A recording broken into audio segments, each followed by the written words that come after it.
때는 조선시대, 비가 억수같이 쏟아지던 어느 늦가을 밤, 한양 변두리에 작고 초라한 전당포 안은 한 여인의 비통한 울음소리로 가득 차 있었습니다. 26살의 여인, 서화는 싸늘하게 식어버린 남편의 시신 앞에서 목 놓아 오열하고 있었습니다. 그녀의 하얀 소복은 쉼없이 흐르는 눈물로 흠뻑 젖어 있었습니다. 서방님, 제발 눈 좀 떠보세요. 제가 잘못했어요. 서화의 남편, 김서방은 불과 사흘 전까지만 해도 아내를 끔찍이 아끼는 건강한 곡물 장사꾼이었습니다. 비록 가난했지만 두 사람은 서로를 의지하며 행복하게 살았습니다. 하지만 지금 그는 차가운 주검이 되어 아내의 눈물만을 막고 있었습니다. 사건의 발단은 사흘 전 탐욕스러운 고리대금업자 김서방. 제가 언제 대감께 돈을 빌렸단 말이오. 뭐라고? 이 눈을 뜨고도 그런 소리가 나와? 하인들이 내민 차용증에는 선명하게 김서방의 도장이 찍혀 있었습니다. 이건 가짜요. 명백한 함정이요. 닥치고 당장 100냥을 내. 김서방이 억울함을 호소했지만 막무가내인 그들에게는 소용없었습니다. 다음에 또 발뺌하면 그땐 내놈 목숨을 거두어 갈 것이다. 사흘 안에 100냥을 가져와라. 그날 밤 김서방은 결국 사흘을 버티지 못하고 피를 토하며 세상을 떠나고 말았습니다. 분하고 억울해서 눈도 제대로 감지 못했습니다. 서화는 남편의 마지막 말을 가슴 깊이 새겼습니다. 그녀의 눈물은 점차 차가운 분노로 변해갔습니다. 최대감은 한양에서 손꼽히는 부자였지만 그의 재산은 모두 고리대금으로 선량한 사람들의 피를 빨아 모은 것이었습니다. 남편의 장례를 치른 후 서화는 깊은 고민에 빠졌습니다. 그녀의 머릿속에는 오직 복수뿐이었습니다. 돈으로 당한 원수는 돈으로 갚아야 해. 그놈과 똑같은 방법으로, 아니 그보다 더 지독한 방법으로 파멸시켜야 해. 서화는 남편이 남긴 작은 전당포를 그대로 물려받았습니다. 그리고 그곳을 복수의 발판으로 삼기로 결심했습니다. 그녀는 전당포를 고리대금업으로 전환했습니다. 최대감, 내 놈이 하는 짓을 나도 해보겠어. 누가 더 지독한지 한번 겨뤄보자. 먼저 서화는 돈이 급한 사람들을 찾아다녔습니다. 한양 시장 곳곳에는 그런 사람들이 넘쳐났습니다. 급하게 돈이 필요하시면 저희 전당포로 오세요. 이자는 조금 비싸지만 즉시 빌려드립니다. 서화의 계획은 단순했습니다. 작은 돈부터 시작해서 점점 큰 돈을 굴려 자본을 모으고 그 힘으로 최대감의 재산을 서서히 갉아먹는 것이었습니다. 천리 길도 한 걸음부터라고 했지? 서두르지 않겠어. 천천히, 그리고 확실하게. 처음에는 쌀가마니나 옷가지를 담보로 돈을 빌려주기 시작했습니다. 이자는 월 3푼으로 상당히 높았지만 급한 사람들에게는 선택의 여지가 없었습니다. 차츰 서화의 전당포에 대한 소문이 퍼지기 시작했습니다. 까다로운 절차 없이 즉시 돈을 빌려준다는 말에 사람들이 몰려들었습니다. 하지만 서화의 진짜 목표는 따로 있었습니다. 바로 최대감 댁 사람들을 고객으로 끌어들여 그의 내부 정보를 파악하고 약점을 잡는 것이었지요. 복수는 차갑게 식혀서 먹는 음식이라고 했다. 나는 기다릴 수 있어? 몇 달이 지나자 서화의 전당포는 제법 규모가 커졌습니다. 이제 그녀의 눈에 복수의 불꽃이 더욱 선명하게 타오르기 시작했습니다. 서화가 고리대금업을 시작한 지 반년이 지났을 무렵 어느 날 한 젊은 양반이 전당포를 찾아왔습니다. 28살 정도로 보이는 준수하지만 어딘가 그늘진 얼굴을 한 남자였습니다. 옷차림은 양반이었지만 소매끝이 해져 있어 형편이 넉넉지 않음을 짐작게 했습니다. 혹시 돈을 좀 빌릴 수 있겠어? 얼마나 필요하십니까? 50냥 정도면. 50냥은 상당한 거금이었습니다. 서화는 남자를 찬찬히 뜯어보며 물었습니다. 담보는 무엇으로 하시겠습니까? 가진 것이라곤 이것밖에 없어. 남자가 품에서 꺼낸 것은 값비싼 옥패 하나였습니다. 서화가 그 옥패를 보는 순간 심장이 철렁 내려앉았습니다. 옥패에 새겨진 문양은 바로 최대강 가문의 것이었습니다. 혹시 성함이 어떻게 되십니까? 최진혁이라고 하오. 최진혁. 그 이름은 바로 원수, 최대감의 외아들이었습니다. 원수의 아들이 제 발로 복수의 덫에 걸어 들어온 것이었습니다. 서화는 끓어오르는 분노를 억누르고 태연하게 말했습니다. 좋습니다. 식량을 빌려드리지요. 정말이요. 정말. 감사하오. 그런데 무슨 급한 일이라도 있으신가요? 서화가 자연스럽게 묻자 최진혁의 표정이 어두워졌습니다. 사실은 아버지와 뜻이 맞지 않아 집을 나왔소. 아버님의 사업 방식에 동의할 수 없어서. 그 말에 서화의 귀가 쫑긋해졌습니다. 혼자 살며 과거 공부를 하고 있는데 생활이 어려워 이렇게 찾아오게 되었소. 최진혁의 말에 서화는 복잡한 심정이 되었습니다. 원수의 아들이지만 불쌍해 보이기도 했습니다. 앞으로는 어떻게 사실 계획이세요? 과거에 급제하여 벼슬에 나아가고 싶소. 아버님처럼 부정한 방법으로는 절대 살고 싶지 않소이다. 최진혁의 진심 어린 말에 서화의 마음이 흔들렸습니다. 그가 돌아간 후 서화는 밤새 잠을 이루지 못했습니다. 어떻게 해야 할까? 복수를 위해서는 그를 이용해야 하는데. 하지만 그는 아버지와 다른 사람 같아. 며칠 후 최진혁이 다시 전당포를 찾아왔습니다. 돈을 갚으러 왔소이다.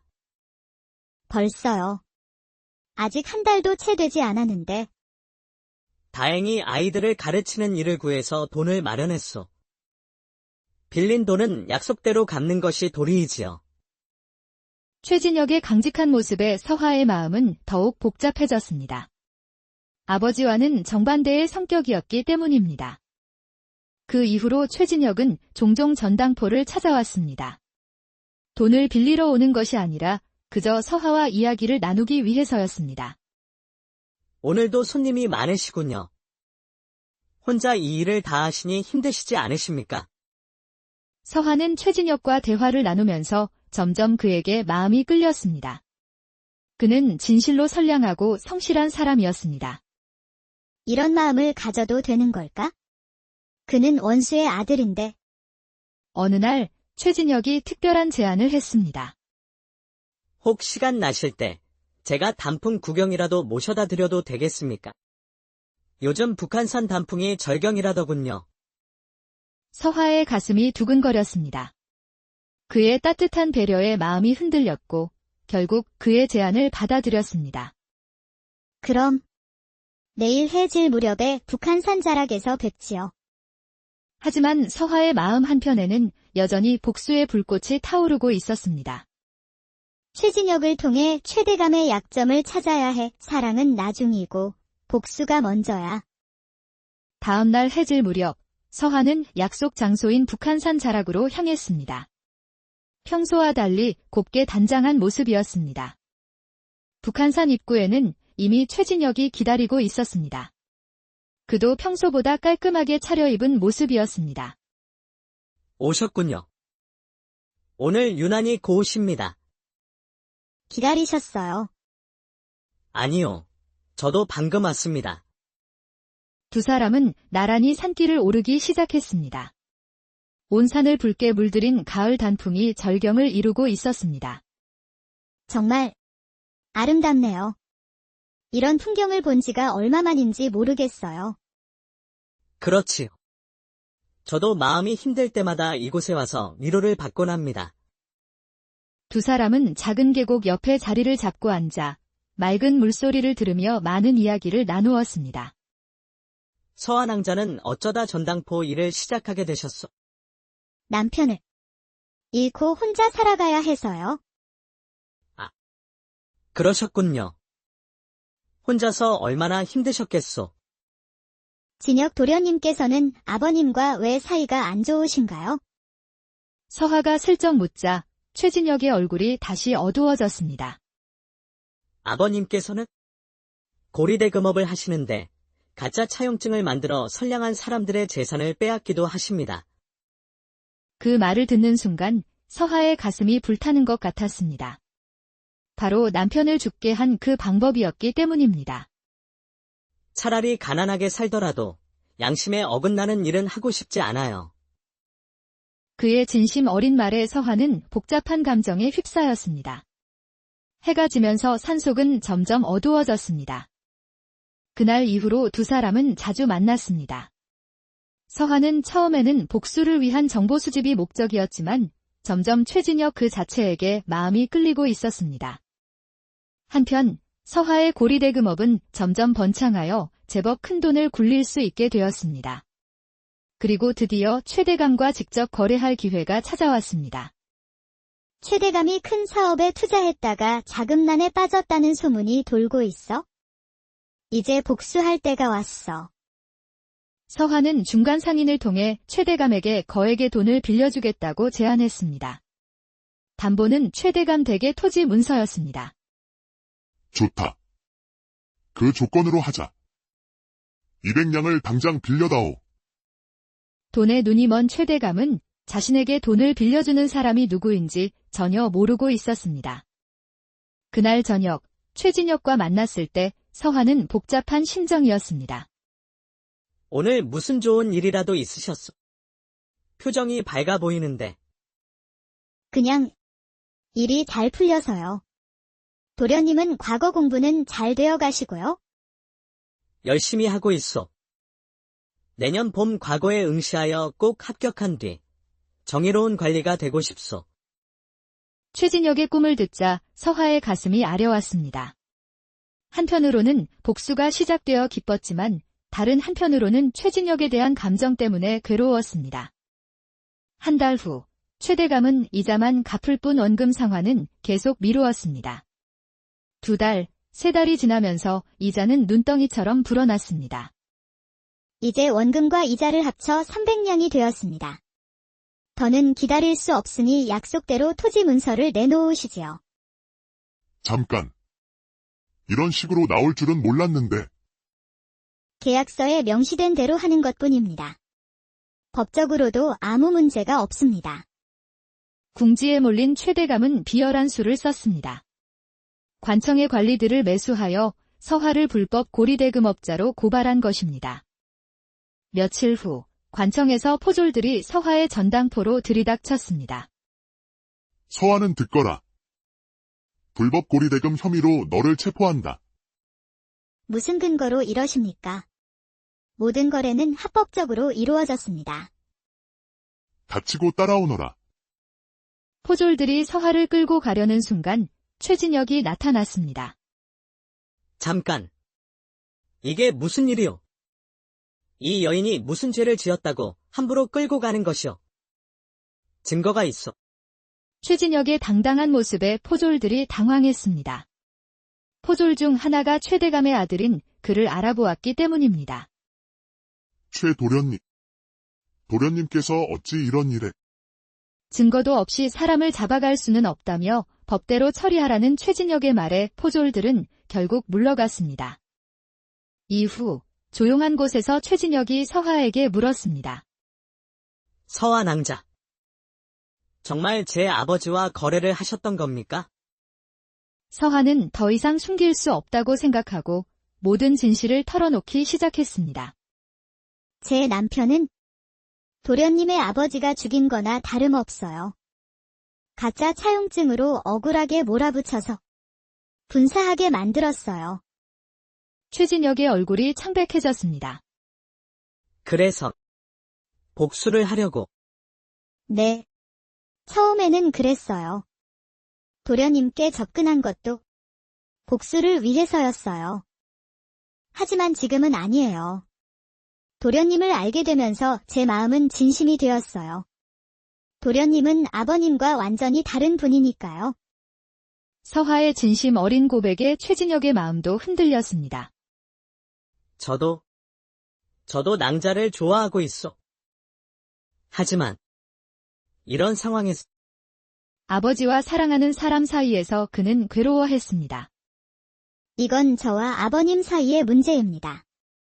하지만 한 가지만 약속해 주세요. 아버지 편을 들어서 저를 막지는 말아주세요. 저는 끝까지 복수를 완성할 겁니다. 그날 밤, 최진혁은 혼자 북한산을 찾아 깊은 고뇌에 빠졌습니다. 한편, 서한은 최대감에게 마지막 통보를 보냈습니다. 사흘 안에 400냥을 갚지 않으면 토지 문서를 압류하고 대감의 모든 비리를 관청에 공개하겠어요. 사면 초가에 몰린 최대감은 결국 서화를 직접 찾아왔습니다. 내 인연. 우리 거래를 다시 생각해보자. 내 아들을 이용해서 나에게 접근한 것 아니더냐. 승우에게 모든 걸 말해버리면 어찌 될까? 좋습니다. 그렇게 하세요. 대신 저도 모든 진실을 밝히겠습니다. 대감께서 어떤 방법으로 제 남편을 죽였는지 말입니다. 두 사람이 팽팽하게 대립하는 순간 최진혁이 나타났습니다. 아버님, 이게 무슨 일입니까? 승우야, 마침 잘 왔다. 이 여자는 처음부터 복수를 위해 너를 이용한 것이다. 서와 낭자, 정말입니까? 우리가 나눈 모든 대화와 만남, 거짓이었던 겁니까? 최진혁의 목소리에는 실망과 상처가 가득했습니다. 아니에요. 도련님에 대한 마음만은 진심이었어요. 하지만 최진혁의 마음은 이미 차갑게 굳어지고 있었습니다. 결국 그는 슬픈 표정으로 결정을 내렸습니다. 알겠습니다. 저는 아버지의 편도, 낭자의 편도 들 수 없소. 이제 그만 떠나겠습니다. 최진혁이 떠난 후 서화는 더 이상 물러설 곳이 없었습니다. 최대감, 당신의 악행으로 고통받은 사람들이 한둘이 아닙니다. 저는 지난 몇 달간 그들의 증언과 증거를 모두 모아두었습니다. 서화의 말에 최대감의 얼굴이 잿빛으로 변했습니다. 그녀가 생각보다 훨씬 철저하게 준비했다는 것을 깨달았기 때문입니다. 결국 사흘이 지났고 최대감은 돈을 갚지 못했습니다. 서화는 그의 집을 찾아가 토지 문서를 손에 넣었습니다. 이제 이 땅은 제 것입니다. 그리고 다른 피해자들도 곧 찾아올 겁니다. 당신이 빼앗은 모든 것을 되찾으러 말입니다. 내가 졌다. 수십 년간 쌓아 올린 재산이 하루아침에 무너지는 순간이었습니다. 최대감은 그 자리에 주저앉고 말았습니다. 복수는 완성되었지만 서화는 기쁨보다 허무함을 느꼈습니다. 사랑하는 사람을 잃었기 때문입니다. 서방님, 원수를 갚았어요. 이제 편히 쉬세요. 한편 최진혁은 며칠 동안 북한산에서 지내며 모든 것을 되짚어 보았습니다. 마을로 내려와 아버지의 몰락 소식과 함께 그동안 아버지가 저지른 수많은 악행에 대해 듣게 되었습니다. 정말 많은 사람들이 피해를 받고 서와 낭자의 복수에는 이유가 있었던 거야. 내가 잘못 생각했어. 최진혁은 서화를 이해하게 되었고 그녀에 대한 사랑도 되살아났습니다. 그는 서화를 찾아가기로 결심했습니다. 하지만 전당포 문은 굳게 닫혀 있었습니다. 수소문 끝에 그녀가 북한산으로 올라갔다는 소식을 듣고 그는 급히 산으로 향했습니다. 마침내 두 사람이 자주 만났던 계곡가에서 작은 오두막을 짓고 혼자 지내는 서화를 발견했습니다. 서와 낭자, 진혁 도련님, 어떻게 여기까지? 낭자, 왜 이런 곳에 혼자 있는 것이오? 모든 것을 정리하고 한양을 떠나려 했어요. 복수는 했지만 가장 소중한 도련님을 잃었으니까요. 그 말에 최진혁의 가슴이 뭉클해졌습니다. 낭자, 저야말로 잘못 생각했소. 아버지는 분명히 잘못하셨소. 나는 낭자를 이해하오. 그리고 여전히 사랑하고 있소. 최진혁의 고백에 서화의 눈에서 참았던 눈물이 흘러내렸습니다. 저도 도련님을 사랑해요. 복수보다 더 소중한 마음이었어요. 그래서 더 괴로웠어요. 최진혁이 서화를 꼭 끌어안았습니다. 계곡물 소리와 새들의 지저귀만이 두 사람을 축복하는 듯 했습니다. 이제 모든 게 끝났소. 우리 함께 새로 시작합시다. 며칠 후, 두 사람은 산에서 내려와 새로운 계획을 세웠습니다. 서화는 고리대금업으로 모은 돈으로 어려운 사람들을 돕는 일을 하기로 했습니다. 이자 없이 돈을 빌려주는 곳을 만들면 어떨까요? 좋은 생각이요. 정말 의미 있는 일이 될 것 같소. 두 사람은 한양 변두리에 위로운 대부소라는 간판을 걸었습니다. 소문이 퍼지자 많은 사람들이 찾아왔습니다. 그러던 어느 날 완전히 초라해진 모습의 최대감이 그들을 찾아왔습니다. 승우야. 그리고 서아 아가씨. 미안하다. 내가 다 잘못했다. 모든 것을 잃고 나서야 자신의 잘못을 깨달은 그의 진심 어린 사과에 두 사람은 놀랐습니다. 서화가 한참을 생각하더니 입을 열었습니다. 어르신께서 진심으로 뉘우치신다면 저희와 함께 속죄하는 길을 걸어보세요. 어르신이 해친 사람들을 우리가 돕고 있습니다.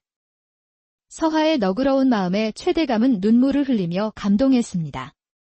그는 평생 속죄하며 살겠다고 다짐했습니다.